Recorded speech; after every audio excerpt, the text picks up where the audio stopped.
Hi friends, మరొక రాజకీయ విశ్లేషణతో మీ ముందుకు రావడం జరిగింది.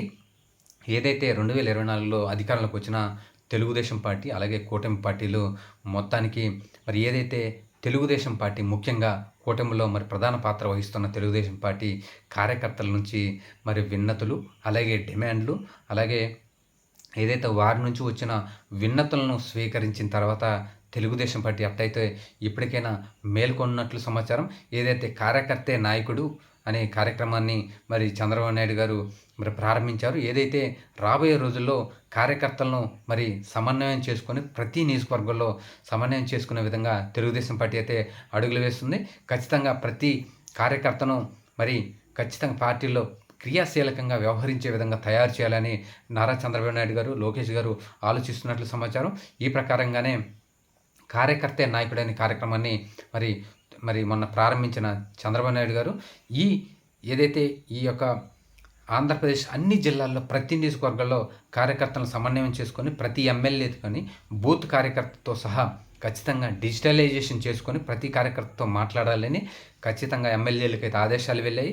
ఖచ్చితంగా ఈ 175 నియోజకవర్గాల్లో రాబోయే రోజుల్లో తెలుగుదేశం పార్టీలోని ఎవరైతే క్రియాశీలకంగా దాదాపు 20 నుంచి 30 సంవత్సరాల నుంచి పనిచేస్తున్నారో ఖచ్చితంగా వారికి ప్రయారిటీ ఇవ్వాలని అధిష్టానం నుంచి ఆదేశాలు జారీ చేసినట్లు సమాచారం. ఏదైతే వారికి కావాల్సిన పనులు కానీ కాంట్రాక్టులు కానీ వారు న్యాయబద్ధంగా న్యాయసమ్మతంగా డిమాండ్ చేస్తే ఖచ్చితంగా వారికి పనులు చేయాలని టీడీపీ అధినాయకత్వం ఎమ్మెల్యేలకు ఆదేశాలు అయితే జారీ చేసింది.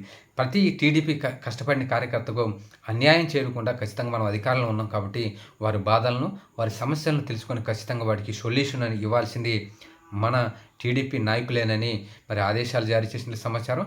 ఏది ఏమైనా కానీ మొత్తానికి తెలుగుదేశం పార్టీ అయితే మేల్కొని రాబోయే రోజుల్లో నారా లోకేష్ గారు కార్యకర్తల పరామర్శ యాత్ర కూడా చేస్తారని, ఏదైతే కార్యకర్తలకు కావాల్సిన వారి యొక్క సమస్యలు కూడా తెలుసుకొని ఖచ్చితంగా వారి అభివృద్ధికి పాటుపడతారని, ఖచ్చితంగా అధికారంలో ఉన్నప్పుడే వారి యొక్క వారి పనులను, వారి సమస్యలను తెలుసుకొని ఖచ్చితంగా వాటిని తీర్చడానికి నారా లోకేష్ గారు త్వరలోనే యాత్రను కూడా స్టార్ట్ చేస్తారని వర్గాలకు తెలుపుతున్నాయి. ఇది దసరా తర్వాత ఉండే అవకాశం ఉందని కూడా మనం ఇంతకుముందు వీడియోలో చెప్పడం జరిగింది.